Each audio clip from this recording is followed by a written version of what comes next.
నా ప్రియుడా నా ప్రియ యేసు నా వరుడా పెళ్లి కుమారుడా నా ప్రియుడా నా ప్రియ యేసు నా వరుడా పెళ్లి కుమారుడా ఇప్పుడయ్యా లోక కళ్యాణం. మన రక్షకుడును ప్రభు అయినటువంటి యేసుక్రీస్తు నామమున ఈ యొక్క కార్యక్రమాలు చూస్తున్న మీ అందరికీ కూడా నా హృదయపూర్వకమైన వందనాలు తెలియజేస్తూ ఉంటున్నాం. ప్రియులారా, ఈ యొక్క కార్యక్రమాల కోసం మీరు ప్రార్థన చేయండి. మీలో చాలామంది మేము ఆత్మీయంగా బలపడుతున్న వర్తమానాలు విని అని ఫోన్ చేస్తున్న బిడ్డలను బట్టి ప్రభు నామాన్ని బట్టి మేము స్తుతిస్తూ ఉంటున్నాం.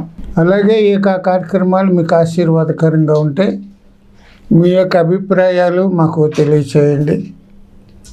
మీ యొక్క ప్రార్థన అవసరతలు ఏమైనా ఉన్నట్లయితే స్క్రీన్ మీద మా ఫోన్ నెంబర్ కనిపిస్తుంది. ఆ నెంబర్కి మీరు ఫోన్ చేస్తే మీకోసం మేము ప్రార్థించగలుగుతాం. ప్రియులారా, ప్రార్థన చేసి ఈ యొక్క కార్యక్రమాన్ని ప్రారంభించుకుందాం. జీవం కలిగిన మా పరలోక తండ్రి, నమ్మదగిన దేవా, నీ పరిశుద్ధ నామమున స్తోత్రాలు. నీ కృప చేత, ప్రేమ చేత మరోసారి నీ బిడ్డలతో కలిసి సహవాసం చేయడానికి, నీ వాక్యాన్ని మేము ధ్యానం చేయడానికి మీరు మాకు ఇచ్చిన గొప్ప కృపకై నీ వందనాలు, స్తోత్రాలు. ప్రభువా, ఈ యొక్క సమయంలో మీరే మాతో మాట్లాడండి. నీ బిడ్డలకు కావలసిన వర్తమానం మీరు దయచేయండి. నీ వాక్యం అనే జీవాహారాన్ని మా అందరికీ కూడా పంచిపెట్టమని నజరేయుడైన యేసునామమున అడిగి స్తుతించి ప్రార్థిస్తున్నాం మా తండ్రి, ఆమేన్. ప్రభునందు ప్రియులారా, దేవుని వాక్యంలో నుంచి కొన్ని విషయాలు మనం జ్ఞాపకం చేసుకుందాం. గొర్రెపిల్ల వివాహ మహోత్సవం అనే అంశంలో వరుడు ప్రభు అయినటువంటి యేసుక్రీస్తులో వారు, వధువు దేవుడు తన స్వరక్తం ఇచ్చి సంపాదించిన సంఘం.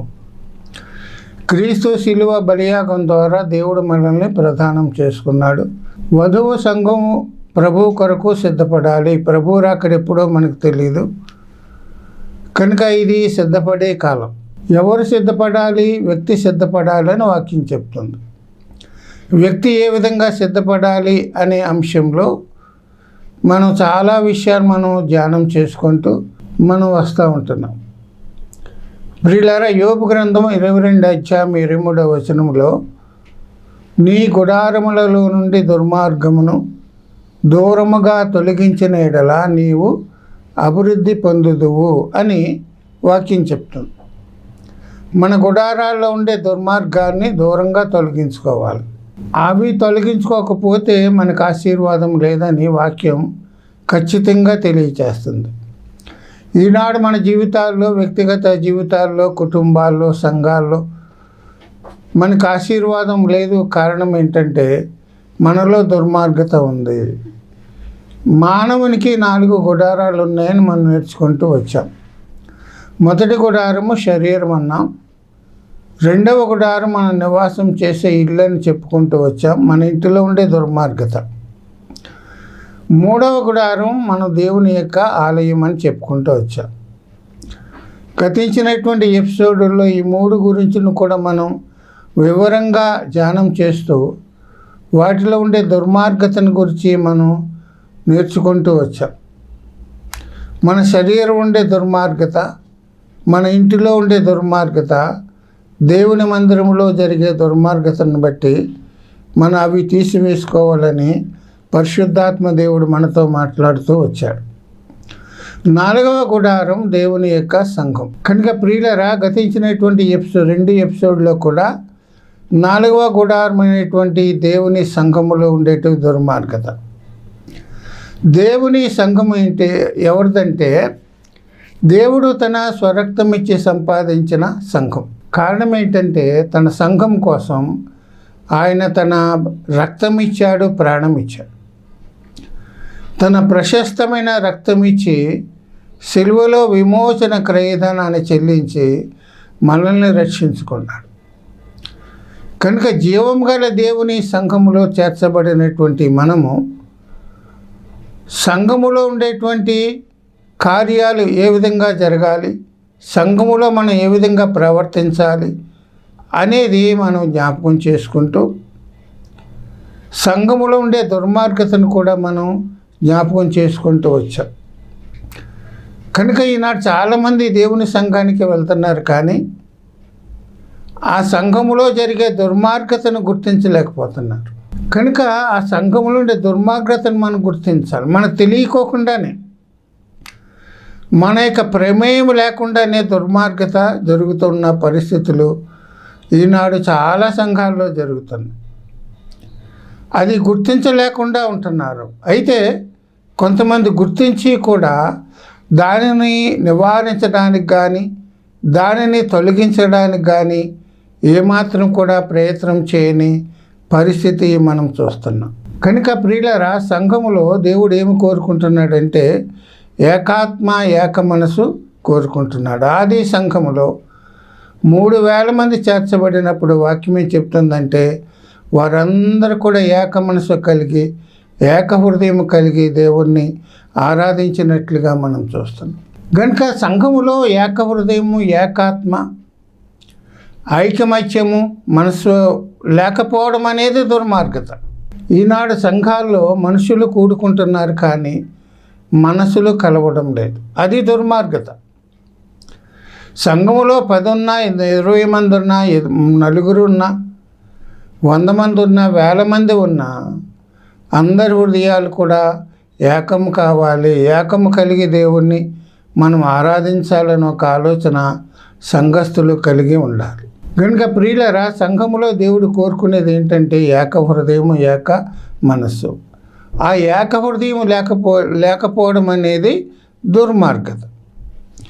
కనుక ఈనాడు నేను వెళ్తున్న సంఘములో మరి ఏక మనస్సు ఉందా? సంఘములో ఉండే ప్రజలందరూ కూడా సమాధానం కలిగి ఉంటున్నారా? సంఘములో విభేదాలు ఉన్నాయి, మనస్పర్ధలు ఉన్నాయా, అభిప్రాయ భేదాలు ఉన్నాయా?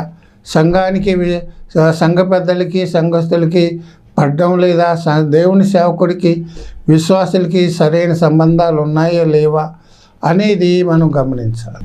సంఘములో ప్రియులారా, కలహాలు, మనస్పర్ధలు, విభేదాలు ఉండడం అనేది దుర్మార్గత. మూడో విషయం ఏంటంటే సంఘములో విశ్వాసుల మధ్యలో సమాధానం లేకపోవడం దుర్మార్గత. మరి ముఖ్యంగా ప్రియులరా, సంఘములో ప్రభు బల్ల దగ్గరికి వచ్చినప్పుడు, లేకపోతే ఆయన శరీరంలోను రక్తంలోను పంపులు పొందాలని వచ్చిన సందర్భంలో మరి విశ్వాసుల మధ్యలో విభేదాలు ఉండడం, మరి మనస్పర్ధలు ఉండడం, సమాధానం లేకపోవడం అనేది దుర్మార్గత. పౌలు చెప్పిన రీతిగా ప్రభురాత్రి భోజనం చేసేటప్పుడు స్వపరీక్ష చేసుకోకుండా ప్రభు బలలో పాల్గొనడం అనేది దుర్మార్గత. ఈ విషయాలు చాలామందిలో జరుగుతున్నాయి. ఇంట్లో గొడవలు పడి, పక్క వాళ్ళతో గొడవలు పడి, బజార్లో సమాజంలో అనేక మంది చేత విభేదించబడి, తల్లి కూతుర్ల మధ్యలో, అత్త కోడల మధ్యలో, తండ్రి అల్లుల మధ్యలో, పొరుగువారి మధ్యలో ప్రియులారా విపరీతమైనటువంటి మనస్పర్ధలు కలిగి మరి ఇద్దరు కూడా మరలా ప్రభు బల్ల దగ్గరికి వస్తున్న పరిస్థితిని మనం చూస్తున్నాం. సంఘములో సమాధానము లేకుండా, స్వపరీక్ష చేసుకోకుండా ప్రభు బల్ల దగ్గరికి రావడము దుర్మార్గత. అటువంటి దుర్మార్గత నీలో ఉందేమో. అటువంటి దుర్మార్గత కలిగి కొరింథీ సంఘం వాళ్ళు ప్రభు బల్ల దగ్గరికి వచ్చారు కనుక స్వపరీక్ష చేసుకోకుండా, యోగ్యమైన రీతిలో ప్రభు బల్ల దగ్గరికి రాకుండా అయోగ్యంగా వచ్చారు కనుక ఆ సంఘములో జరిగింది ఏంటంటే కొంతమంది బలహీనులయ్యారు, కొంతమంది రోగులయ్యారు, కొంతమంది నిద్రించారు. అటువంటి ఉగ్రతకు మనం గురి కావాల్సి వస్తారు. 4వ గుడారమైనటువంటి దేవుని సంఘములో ఉండే దుర్మార్గత. ఆ దుర్మార్గతను మనం తీసివేసుకోవాలి, సమాధాన పడడం పరిస్థితి అనుకూలించకపోతే, సమాధాన పడడానికి ఇష్టం లేకపోతే, సమాధాన పడే పరిస్థితి లేకపోయినప్పుడు ఆ వారం ప్రభు బల దగ్గరికి రాకపోవడమే మంచిది. దేవుని ఉగ్రతకు గురి కావడం కంటే ప్రభు బలకు దూరం అవడమే మంచిదని నా అభిప్రాయం. కనుక ప్రియులరా, సంఘములో మనమందరం కూడా ఒక్కొక్క అవయముగా ఉన్నామని వాక్యం చెప్తుంది. మన శరీరంలో వివిధ రకాలైన అవయవాలు ఉన్నాయి. ఆ అవయవాలు వాటికి అప్పగించిన పనిని జరిగిస్తున్నాయి. అవయవాలు ఏకమనస్సు ఉంది, ఐకమత్యం ఉంది. అవయవాలన్నీ కూడా వాటి పనిని నిర్వహిస్తూ శరీరానికి క్షేమాభివృద్ధి కలిగజేసే విధంగా, శరీరానికి మేలు కలిగజేసే విధంగా ప్రతి అవయవం కూడా పనిచేస్తున్నట్లుగా మనం చూస్తాం. వాటిలో హెచ్చుతగ్గులు లేవు, విభేదాలు లేవు. నేను గొప్ప అని ఏ అవయవం కూడా అనుకోదు. నేనే గొప్ప, నువ్వు తక్కువ అని అవయవాలు పోట్లాడుకో. శరీరంలో ఉండే అవయవాలన్నీ కూడా బహిరంగంగా ఉన్నాయి, అంతరంగంగా ఉన్నాయి కూడా. ఏ పని అయితే అప్పగించబడిందో ఆ పనిని నిర్వహిస్తూ శరీరానికి క్షేమాభివృద్ధిని కలుగజేసే పరిస్థితిని మనం చూస్తున్నాం. ఈ మాటలు వింటున్న నీవు కూడా దేవుని సంఘములో శరీరముగా ఉన్న నీవు దేవుడు నీకు అప్పగించిన పనిని నమ్మకంగా చేయాలి. సంఘములో దేవుడు నీకు ఏ పని అప్పగించాడో, నీకు ఏ తలంతో ఉందో, ఏ వరం ఉందో ఆ యొక్క పనిని నువ్వు నమ్మకంగా చేయగలిగితే సంఘానికి క్షేమాభివృద్ధి కలిగి చేసిన వాడుగా అవుతావు. సంఘానికి ఆశీర్వాదకరంగా నువ్వు ఉండగలుగుతావు. ఒకరు చేసే పని ఇంకొకరు చేయకూడదు, ఒకరు అప్పగించిన పనిని ఇంకొకరు చేయకూడదు. కనుక అటువంటి పరిస్థితులు ఈనాడు సంఘాల్లో ఉన్నట్లుగా మనం చూస్తున్నాం.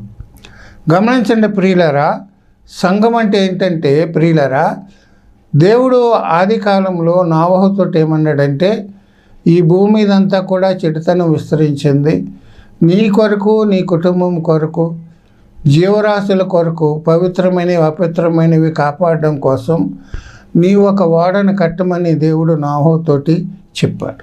నోవహుతోటి చెప్తూ ఏమన్నాడంటే, ఆ ఓడకి ఒక నిర్దిష్టమైన కొలతలు ఇచ్చాడు. ఈ కొలతలతోటే నీవు ఓడను కట్టాలి. మరి విశేషంగా ఒక ప్రత్యేకమైన మ్రాను కూడా చెప్పాడు. ఏ కర్రతో ఓడను కట్టాలో దేవుడు చెప్పాడు. నీకు ఇష్టమైన చెక్కలు తీసుకుని, కర్రలు తీసుకుని, నీకు అందుబాటులో ఉండే మ్రాణులను తీసుకుని ఓడ కట్టమనలేదు దేవుడు. కేవలము ప్రత్యేకించి స్థితిసారకపు మ్రానుతోటి ఓడను కట్టమన్నాడు. ఓడ అడుగు భాగం నుండి పై భాగం వరకు కూడా 3 అంతస్తులుగా కట్టమన్నాడు, అరలరలుగా కట్టమన్నాడు. ప్రతి భాగము కూడా, ప్రతి అర కూడా స్థితిసారకపు మ్రానుతోటే నువ్వు కట్టాలి, కానీ వేరే జాతి కర్ర కానీ నీవు ఉపయోగించుకోకూడదు. వేరే జాతి కర్ర ఓడలోకి రాకూడదు అని దేవుడు నోవహుతోటి చెప్పినట్లుగా మనం చూస్తున్నాం. కారణం ఏంటంటే, వేరే జాతి కర్ర ఈ స్థితిసారకపు కర్ర కలిసినప్పుడు ఆ యొక్క కర్రలో ఉండేటువంటి లక్షణాల యొక్క విభేదాన్ని బట్టి వాడికి ప్రమాదం వచ్చే పరిస్థితి ఉంటుంది. కనుక దేవుడు ఏం చెప్పాడంటే, స్థితిసారకపు మ్రానుతోటి నువ్వు ఒక ఓడను కట్టమన్నాడు. అయితే నోవహు ఏం చేశాడంటే, దేవుడిచ్చిన కొలతలు తీసుకున్నాడు. దేవుడు చెప్పినటువంటి కర్రతోటి ప్రియులారా ఓడను కట్టడం ప్రారంభించాడు. గమనించాల్సింది ఏంటంటే ప్రియులారా, స్థితిసారకపు మ్రాను అనేది అది నోవహున్న ప్రదేశంలోనే కొంత దొరికిందేమో, కానీ ఓడ కట్టడానికి ఎంతో కర్ర కావాలి, ఎన్నో మ్రాణులు కావాలి, ఎన్నో చెక్కలు కావాలి, చిన్నవి పెద్దవి, లావుపాటివి సన్నపాటివి ఎన్నో కావలసి ఉంటుంది. అంత పెద్ద ఓడ కట్టడానికి ఎంత చెక్క అవసరం, ఎంత కర్ర అవసరం. రాజీ పడడానికి అవకాశం లేదు, వేరే జాతి కర్ర ఉపయోగించడానికి అవకాశం లేదు. కనుక ఆ స్థితిసారకపు మ్రానుతోటి ఓడను కట్టడానికి నోవహు ఎంతో ప్రయాసపడ్డాడు. గమనించండి, అనేక స్థలాలకు వెళ్ళాడేమో, అనేక ప్రాంతాలకు వెళ్ళాడు, అనేక ప్రాంతాలకు వెళ్ళి, అనేక స్థలాలకు వెళ్ళి, అనేక దూర ప్రాంతాలు వెళ్ళి స్థితిసారకపు మ్రాను ఎక్కడైతే దొరుకుతుందో అక్కడికి వెళ్ళి ఆ మ్రాళ్ళను నరికి అక్కడి నుండి తీసుకురావడానికి ఎంతో ప్రయాసపడి ఉంటాడు. చాలా కష్టమైన పని. ఆ మ్రాళ్ళను మళ్ళీ నరకాలి, దూలాల కింద చెక్కాలి, చెక్కల కింద కట్టాలి, ఇవన్నీ కూడా చాలా పని ఉంది. ఎంతో దూరం నుండి తీసుకురావాల్సి వస్తుంది ట్రాన్స్పోర్ట్ విషయంలో.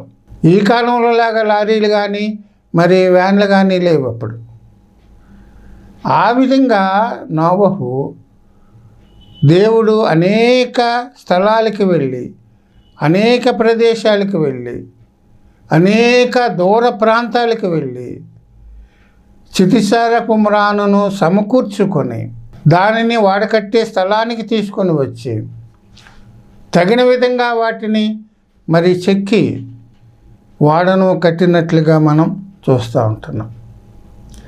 వాడంతా కూడా చితిసార కుమ్రానుతోటే కట్టాలి. ఒకే కర్ర ఉపయోగించాలి. వేరే జాతి కర్ర ఉపయోగించడానికి లేదు. ఉంటే ఆ యొక్క వేరే జాతి కర్ర వాడకు ఏమాత్రం కూడా క్షేమావృద్ధి కలగచేయదు. గమనించాల్సింది ఏంటంటే, ఎందుకు చితిసార కుమ్రానును దేవుడు కట్టమన్నాడు అని ఆలోచిస్తే, చితిసార కుమ్రానులో ఉండేటువంటి ఒక ప్రత్యేకమైన లక్షణాన్ని దేవుడు చూశాడు. మరి విశేషంగా మనం గమనించాల్సింది ఏంటంటే, జలప్రళయం ఎన్ని రోజులు ఉంటుందో దేవునికి తెలుసును, వాడ ఎన్ని రోజులు ఉంటుందో దేవునికి తెలుసును, వరద ఎంతకాలం ఉంటుందో దేవునికి తెలుసును. ఆ వరద యొక్క ఉధృతికి, తాకిడికి, అలలేక తాకిడికి తట్టుకునే శక్తి, ఆ అలలేక వేగానికి తట్టుకునే శక్తి చితిసార కుమ్రానుకు మాత్రమే ఉన్నదని దేవుడు గుర్తించి ఆ కర్రతోటి దేవుడు వాడను కట్టమన్నాడు. ఎన్నో చెట్లు ఉన్నాయి, దేవదారుమానం ఉంది, మరి చింత చెట్లు ఉన్నాయి, మామిడి చెట్లు ఉన్నాయి, ఒలివ చెట్లు ఉన్నాయి, ఎన్నో చెట్లు ఉన్నాయి. వాటన్నిటినీ దేవుడు ఏర్పాటు చేసుకోలేదు. కానీ కేవలం చితిసార కుమ్రానులో ఉండేటువంటి ఒక ప్రత్యేకతను దేవుడు గుర్తించి ఆ కర్రతోటి దేవుడు వాడను కట్టమన్నాడు. వాడను తన ఇష్టానుసారంగా నోవహు కట్టలేదు. దేవుడిచ్చిన కొలతలతోటి ఎంత పొడుగు ఉండాలి, ఎంత వెడల్పు ఉండాలి, ఎంత ఎత్తు ఉండాలి, ఎన్ని అర్లు ఉండాలి, ఏ విధంగా కట్టాలి అనేదంతా కూడా దేవుడు చెప్పినట్లుగా నోవహు చేశాడు. కనుక వరదలో ఆ 40 దినాలు, లేకపోతే వాడలో నోవహు ఎంతకాలం ఉన్నాడంటే 1 సంవత్సరము 10 నెలలు వాడలో ఉన్నాడు. అంతకాలం నీటిలో ఉన్నప్పుడు కూడా ఆ యొక్క చితిసార కుమ్రాను ఏమాత్రం కూడా చెడిపోలేదు. చెడిపోయి వాడలోకి నీళ్లు రాలేదు. వాడలో ఉన్న వారికి ప్రమాదం రాలేదు. కారణం ఏంటంటే దానిలో ఉండే ఒక ప్రత్యేకత. ప్రియులరా, గమనించాల్సింది ఏంటంటే, అనేక స్థలాల నుండి, అనేక ప్రాంతాల నుండి, అనేకమైనటువంటి ప్రదేశాల నుండి చెక్క తీసుకొచ్చినప్పటికి కూడా ఆ వాడ కట్టబడినటువంటి చెక్కల్లో ఏముందంటే ఏక మనసు ఉంది. అన్నీ కూడా వాడ కట్టడానికి ఉపయోగించబడ్డాయి. వాడలోని వారికి మేలుకరంగా, ఆశీర్వాదకరంగా ఆ చెక్క పనిచేసినట్లుగా మనం చూస్తున్నాం. ఆ చెక్కలో, ఆ కర్రలో ప్రియులరా, ప్రాంతీయ భేదం లేదు. నేను ఫలానా స్థలం నుండి వచ్చాను, ఫలానా ప్రాముఖ్యమైన స్థలం నుండి నన్ను తీసుకుని వచ్చాడు, నేను గొప్ప అని ఏ చెక్క కూడా చెప్పుకోలేదు. నేను గొప్ప, మీకంటే నేను గొప్ప అని ఏ చెక్క కూడా ప్రాంతాలు వేరైనా, ప్రదేశాలు వేరైనా, ఆ చెక్క అంతా కూడా వాడికి ఆశీర్వాదకరంగా ఉన్నది. కానీ క్షేమావృద్ధిని కలుగజేసినవి కానీ ఏమాత్రం కూడా నాశనాన్ని తీసుకురాని పరిస్థితిని మనం చూస్తున్నాం. కనుక ప్రియులారా, ఈనాడు వాడంటే దేవుని సంఘమే వాడ. దేవుని సంఘము ఎవరి చేత కట్టబడిందంటే దేవుని పిల్లల చేత, క్రీస్తు రక్తము చేత. క్రీస్తు రక్తము చేత కడగబడిన వారందరూ కూడా దేవుని సంఘములో చేర్చబడ్డారు. నీవు దేవునికి కావాలి కనుక దేవుడు నిన్ను రక్షించుకున్నాడు.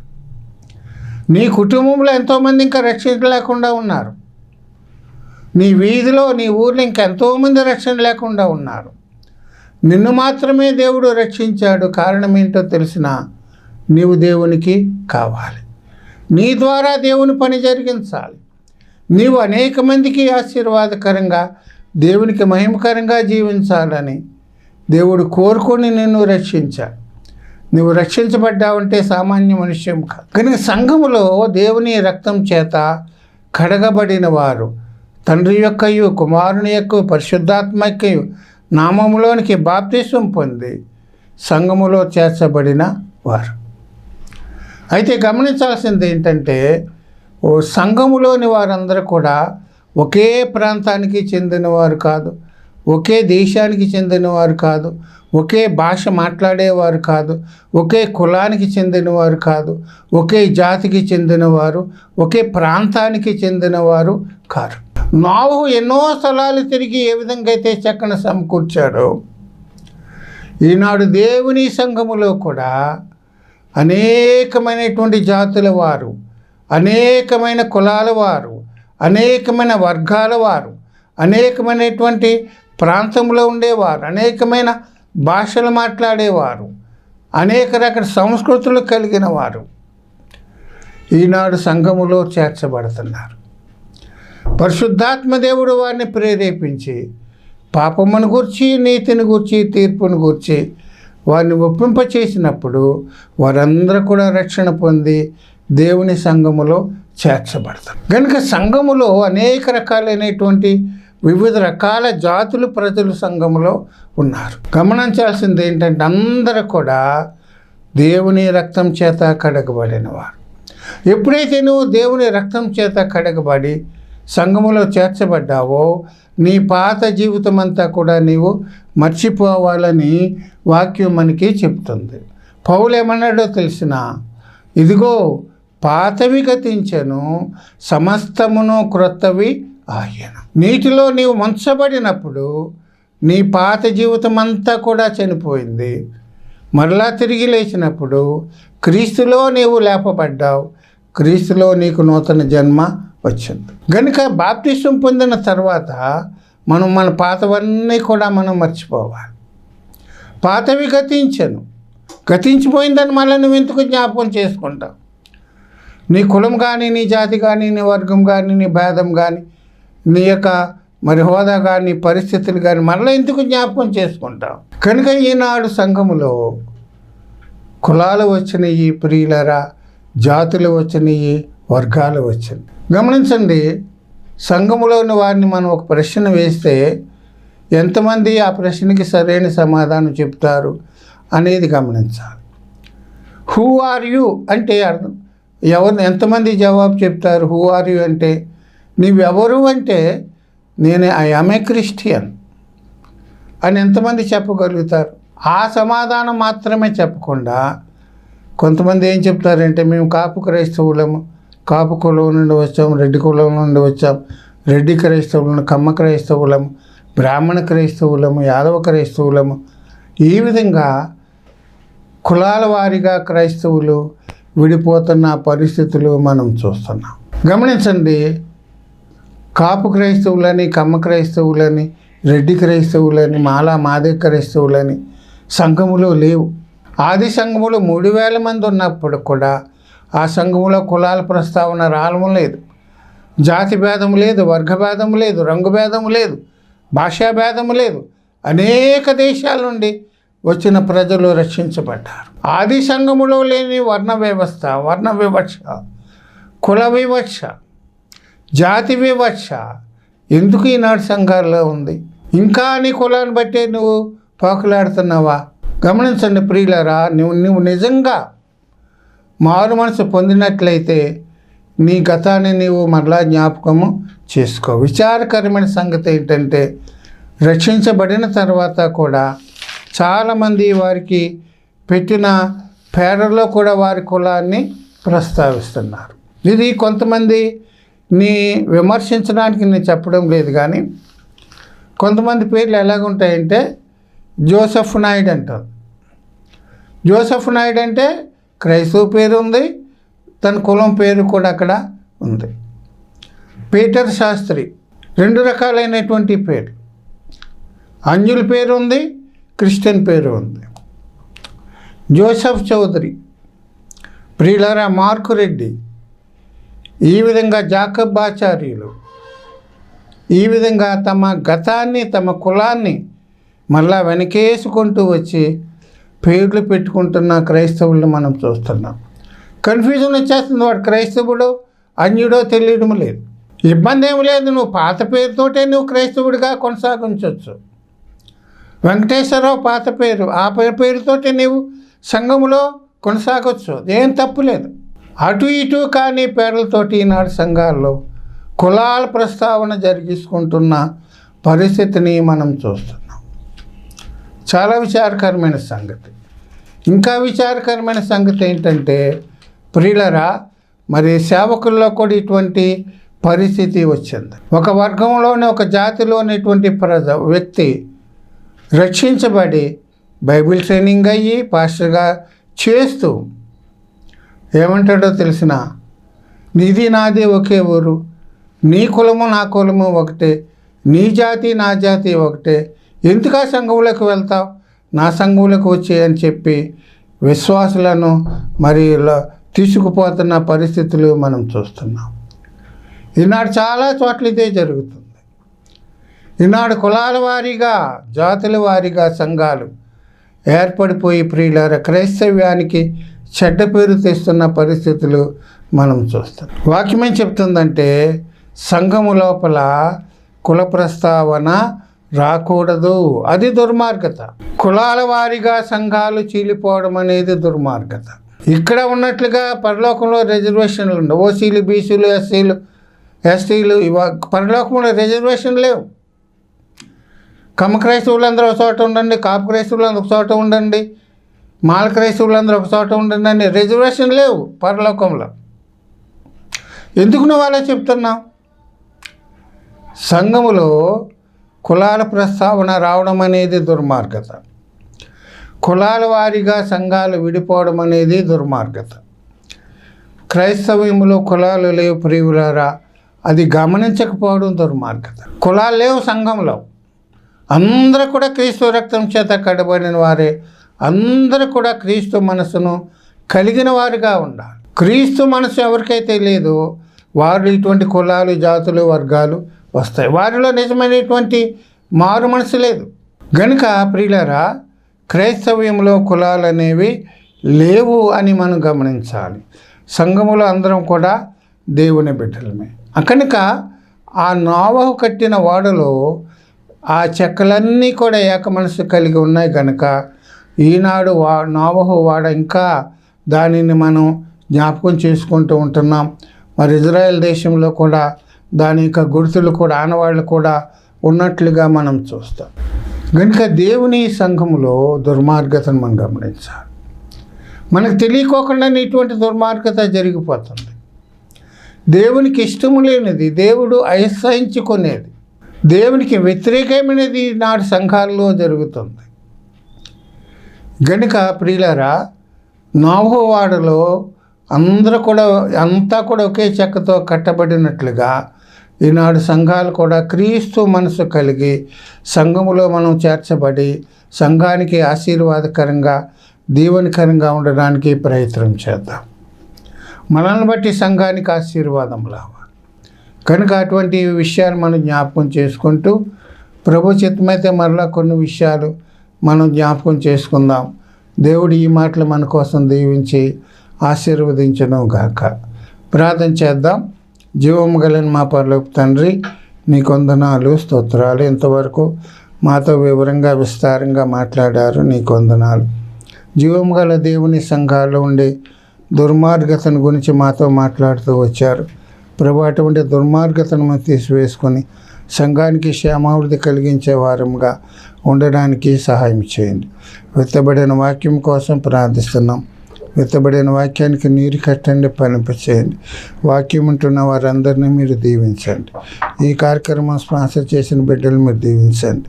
నీ కృపలో నడిపించి సహాయం చేయమని, నీ చిత్తమైతే మరోసారి కలుసుకోవడానికి నీ కృప దయచేయమని యేసునామమును అడిగి స్తుతించి ప్రార్థిస్తున్నాం మా తండ్రి, ఆమె. మీ అందరికీ నా హృదయపూర్వక వందనాలు.